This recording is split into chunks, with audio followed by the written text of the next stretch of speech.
جو لوگ معذور ہیں اور معذور ہونے کے نتیجے میں رکوع یا سجدہ انجام نہیں دے سکتے، یا رکوع انجام دے سکتے ہیں لیکن سجدے کے لیے زمین پر پیشانی نہیں لگا سکتے، کچھ معذوری کی وجہ سے، کچھ بیماریوں کی وجہ سے، تو اس سلسلے میں آغا خوئی اور آغا خمینی کا فتویٰ تو وہی ہے، بلکہ آغا سیستانی کا بھی فتویٰ وہی ہے۔ لیکن آغا سیستانی کے فتوے کے سلسلے میں جو بات عرض کی تھی کہ بعض لوگوں نے یہ بات نقل کی جو قابل اعتبار بھی تھے، ان کی طرف سے ایک استفتاء ہمیں ملا کہ جس میں صرف آغا سیستانی نے یہ اجازت دی ہے کہ ویسے تو انسان کھڑے کھڑے سجدہ کرے، لیکن آغا سیستانی نے صرف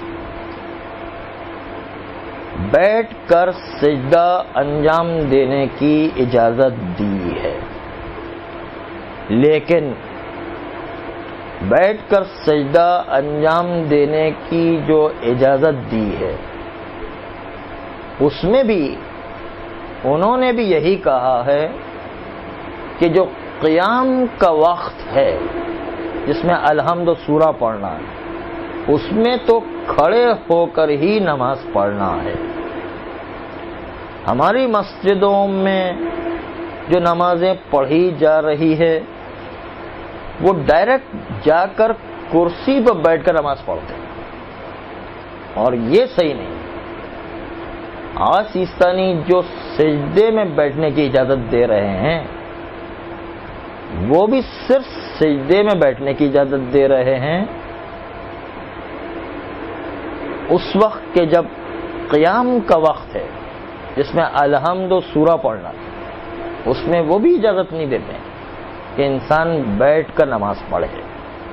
ہاں البتہ یہ ہے کہ جو کسی طریقے سے کھڑا رہنا یا سکت نہ ہونے کی وجہ سے یا بیماری کی وجہ سے بالکل کھڑا ہونا ممکن ہی نہیں رہا،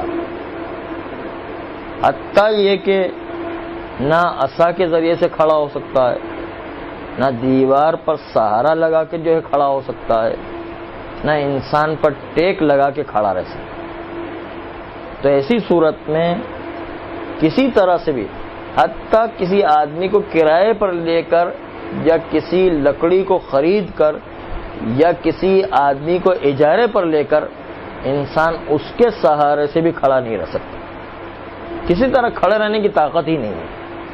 تو پھر آخری مرحلے میں اس کو قیام کی بجائے بیٹھنے کی اجازت دی گئی ہے، ورنہ عام حالات میں بیٹھ کر شروع ہی سے نماز پڑھنا، جو عام طور پر جینٹس میں بھی یہ غلطی بہت دیکھی گئی اور لیڈیز میں تو اس سے بھی زیادہ، کہ وہ زیادہ آرام پسند ہونے کے لحاظ سے لیڈیز کو زیادہ دیکھا گیا کہ وہ ڈائریکٹ بیٹھ کر ہی نماز پڑھتی ہے۔ مردوں میں پھر بھی کچھ افراد ایسے دیکھنے میں آئے کہ جن کو مسئلہ پتہ چل گیا یا وہ آرام طلب نہ ہونے کی وجہ سے کھڑا ہو کر کے نماز پڑھا کرتا، لیکن عورتوں میں زیادہ یہ جو چیز، خاص طور پر بوڑھی عورتیں تو یہ سمجھتی ہیں کہ ہمیں ہر چیز کی چھٹی ہو گئی، بیمار عورتیں تو یہ سمجھتی ہیں کہ ہمیں بس ہر چیز میں آسانی ہو گئی۔ نہیں، ہر چیز میں آسانی یا چھٹی نہیں ہے، آسانی اور چھٹی بھی اتنی ہی ہے جتنی خدا کی طرف سے اجازت ملے۔ ہم اپنی طرف سے آسانی یا چھٹی نہیں کر سکتے ہیں، جیسے ہمارے دل میں آ جائے یا ہمارے گمان میں آ جائے۔ انسان اپنے گمان سے بھی عمل نہیں کر سکتا جب تک کہ انسان کو فتویٰ یقینی یا اطمینان کی حد تک معلوم نہیں ہے، تب تک جو ہے اپنے گمان پر بھی عمل نہیں کر سکتا۔ اسی لیے کہا بھی ہے گیا کہ کسی ایسے سے مسئلہ پوچھو کہ جو آپ کے لیے قابل اطمینان ہو کہ صحیح مسئلہ بتاتا ہے. ایسا نہیں جس سے آپ مسئلہ پوچھیں جو اس کے دل میں آیا بتا دیا, یا جو اس کے گمان میں آیا اس نے بتا دیا. وہ اس بات کی پرواہ نہیں کر رہا کہ صحیح مسئلہ بتایا جا رہا ہے یا صحیح مسئلہ نہیں بتایا جا رہا. تو جس میں یہ پرواہ نہیں ہے اور اس میں اتنی جرأت نہیں کہ وہ کہہ سکے کہ مسئلہ مجھے یاد نہیں ہے یا مسئلہ مجھے ابھی اس وقت نہیں معلوم, اتنی جرأت کسی میں نہیں ہے, تو اس سے مسئلہ نہیں پوچھنا ہے. اور تو جو دل میں آئے گا بول دے, جو اس کے گمان میں آئے گا بول دے. ایسے آدمی سے مسئلہ پوچھنے کی بھی اجازت نہیں ہے, چاہے وہ عالم کا لباس ہی پہنے ہوئے. اسی لیے بہت سی مرتبہ آپ دیکھیں گے کہ دو عالم کے فتووں میں آپس میں ٹکراؤ ہو جاتا ہے. آدمی اس میں کیا کرے؟ اس میں پہلے تو یہ دیکھنا ہے کہ کون سا عالم ایسا ہے کہ جسم کے مسئلے پر آپ کو اطمینان ہے.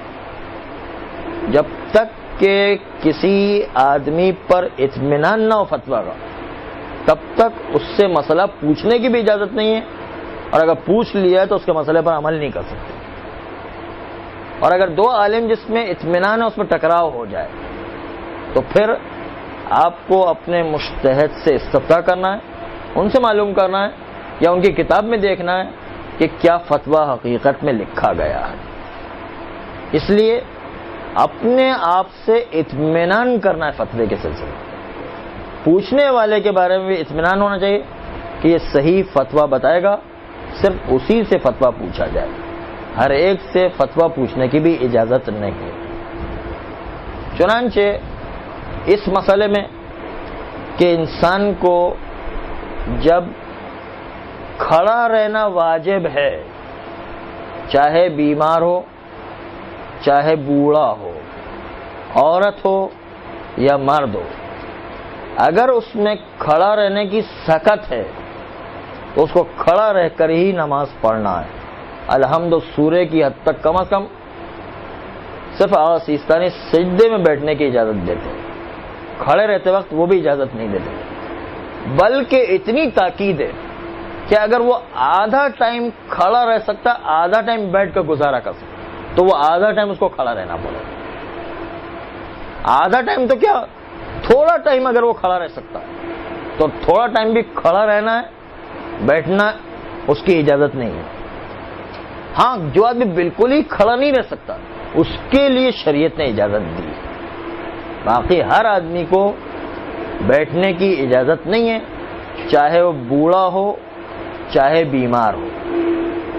خالی بوڑھا ہونا یا بیمار ہونا عذر نہیں مانا جاتا.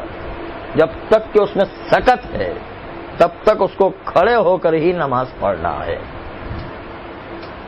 اس کے بعد آخری میں جب تشہد و سلام کی باری آئے گی, ہم نے عرض کیا کہ سجدے میں صرف آغاز سیستانی بیٹھ کر سجدہ کرنے کی معذور لوگوں کو اجازت دیتے کرسی پر, لیکن باقی مراجع کھڑے رہ کر انجام دینے کو کہتے ہیں, اور بیٹھ کر سجدہ انجام دینے کی وہ بھی اجازت تو دیتے ہیں, لیکن واجب وہ بھی نہیں سمجھتے ہیں.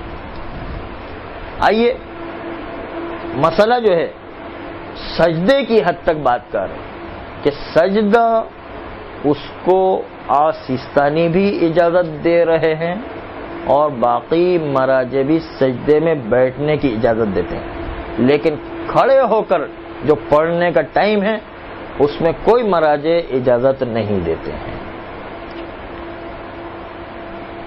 دوسرا مسئلہ یہ ہے کہ تشہد و سلام میں اس میں بیٹھنے کی اجازت ہے.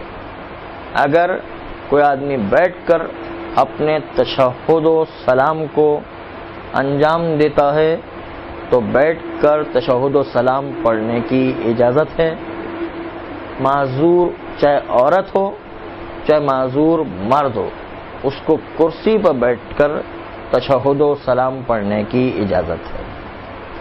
ہاں, البتہ کھڑے رہ کر بھی تشہد و سلام پڑھنے کی اجازت ہے. ہاں تمام. یہ صرف قیام کے علاوہ کی بات ہو رہی. جس ٹائم پر قیام کرنا واجب ہے اس وقت قیام میں مراجع کرام بڑی سختی کر رہے ہیں. ہر ایک کہتے کہ قیام میں تو کھڑے ہو کر ہی نماز پڑھنا ہے، مگر یہ کہ بالکل ہی سکت نہیں ہے تو ایک الگ بات ہے. ان کو صرف اجازت ملی، باقی کسی کو اجازت نہیں.